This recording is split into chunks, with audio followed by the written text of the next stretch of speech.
इलाज के लिए। मुल्क में कोरोना के मामलों में लगातार कमी देखी जा रही है। गुज़िश्ता 24 घंटों में मुल्क भर में कोरोना के 42,751 मामले देखे गए, जबकि 51,775 मुतासिरीन कोरोना से सेहतयाब हुए।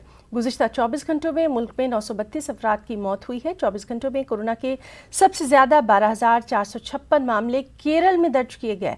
केरल में 24 घंटों में 135 अफराद की जानें गईं। केरल के बाद गुज़िश्ता 24 घंटों में महाराष्ट्र में 9,489 कोरोना के मामले सामने आए, जबकि महाराष्ट्र में गुज़िश्ता कल मरने वालों की तादाद 371 रही।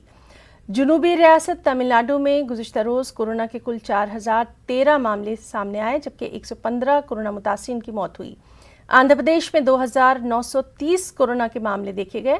गुज़िश्ता 24 घंटों में आंध्र प्रदेश में कोरोना से 36 मरीजों की मौत हुई।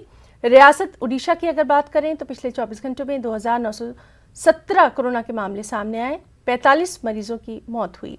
वाज़ेह रहे कि मुंबई और दिल्ली में कोरोना के मामलों में बहुत ज़्यादा कमी देखी जा रही है।